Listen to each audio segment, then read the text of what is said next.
David Slade. Carolyn G. asked, what was it like working with him? I had a really fantastic experience. David and I did a lot of one-on-one. We had a lot of sessions where we just sat down and talked about Rosalie. And he loves to do that. And that's I mean, I can't believe, I think that, what are there, like 14, 20 of us? I mean, I don't even, he did that with all of us, right? Yeah, he had these sessions where we would come in for a few hours at a time and just talk about the character, and he's very specific, and that was really important. We all felt like we got enough of him, I think. Totally. And he had the answers to every question, and believe it or not, like, we all still have questions. And you would just brainstorm the possible answers to them? Yeah, I mean, it's scary. It's scary being a part of this sometimes, to be honest, because you just want to make sure that you do it right, and you don't know what right is, and we want to please, like, you know, all the fans, and it's going to be talked about no matter what, and it's really scary. And so to have someone that you feel like is strong enough to lean on and to go to when you're afraid is really important, and that was David. And you all, in terms of, because your scenes, yeah, there was a lot of CGI, and you were obviously a wolf, but you were you didn't have a whole wolf costume on. Which you talked about earlier. So what was that like working with the director in terms of those scenes as well? He's super intense, and he's very focused, and I almost feel like, you know, we'd have these little sort of talks before shooting something, and it was just, I don't know, his ideas just came right from his brain and into yours, and you didn't even have time or think about questioning it or analyzing it. You just sort of did it. It was very, I've never quite had that experience working with a director before, but it was effective and a huge relief as an actor to just know that that's there, and that will, you know, find you if you need it.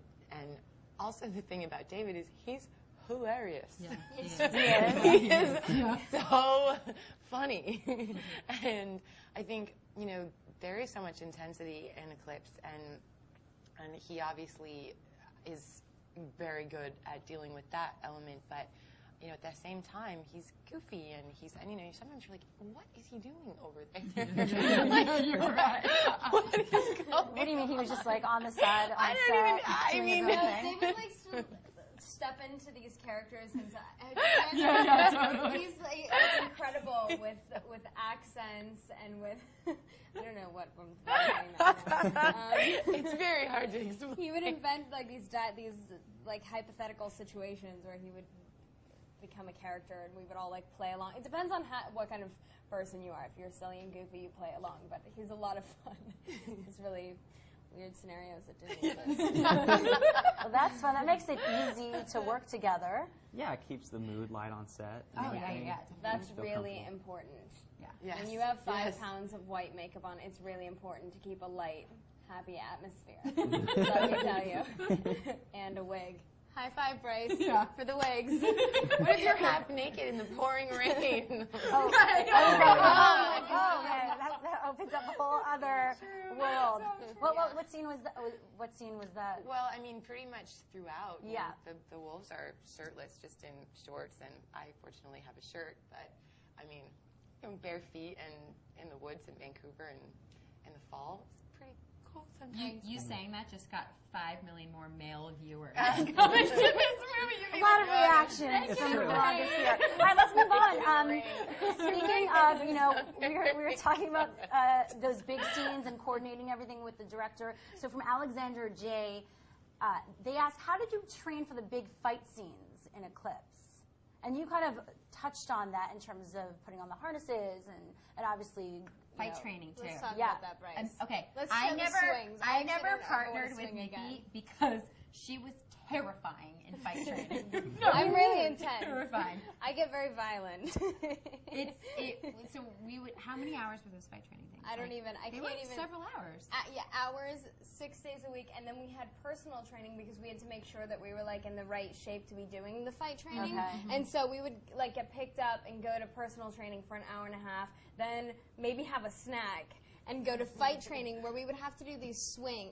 It was. Yeah, it was pretty cool. Really intense. And then we would go on these treadmills. Yeah. And those were the harness treadmills. Yeah. Yeah. These treadmills that were like the size of this room because we had to learn how to navigate, run at a. It was for CGI. So you're running in different directions on a treadmill? You have to learn how to like run side to side and like jump while running at this really intense speed, but they put a harness on you because if you slip and fall. Side to side and like jump while running. We like to hear that. I have a question. How long before you start shooting? Oh, we're hearing this. We're going live and we're hearing it. Technical difficulties. Oh, it's fine, but we're all having fun anyway. So. Anyways, in case you fall, you have a harness. I feel like there's a knob that can be like turned off really quick. So all right, there you go. Okay. We're back. Okay. No. So how much time before you shoot do you do all this prep? Well, I didn't have any prep. That's why I said I like landed and they like threw me on. So they how do you literally do it? Oh, before you shoot the scene, I mean, yeah, they were right away. They were doing these fight training fight stuff. training, Yeah, the yeah, whole time. yeah. Which happened. Like a month. Well, I mean, but how soon did we start shooting the action sequences? I think all the action sequences were pretty much near the end. Like 2 months, maybe. Right. So yeah, there was quite a while. Did anyone get hurt at all from any of those? Yeah, actually, Jackson got punched in the head. Oh, yeah. It was really scary.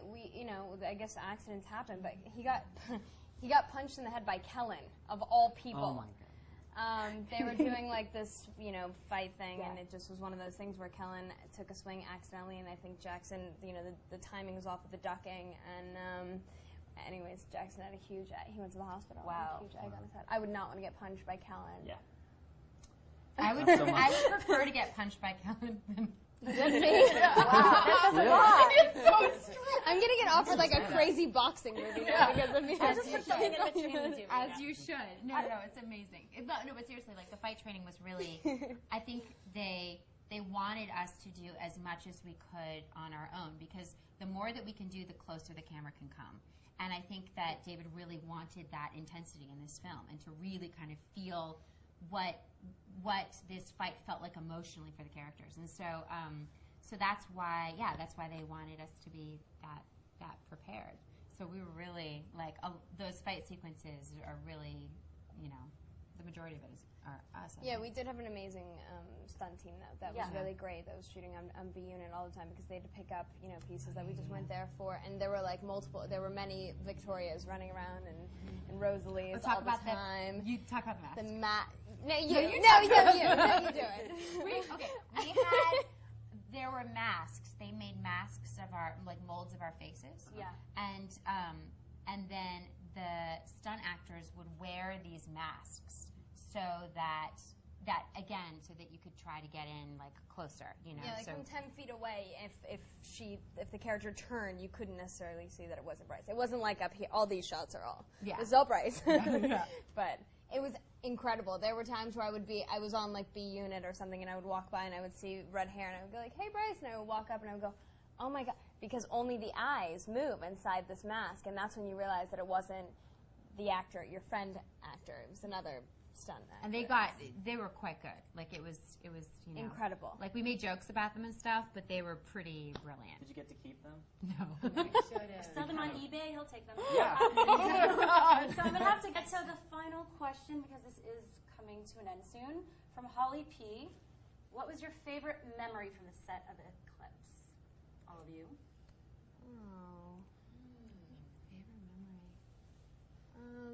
Oh, it just got really sad. Yeah. It's not over, guys. This is a deep question. I could say, my favorite memories from the set were actually when you were talking about, what did you guys do in your downtime? I haven't had an experience on a film where you really get to know a group of people as well as I did on this film, honestly. And I have so much respect.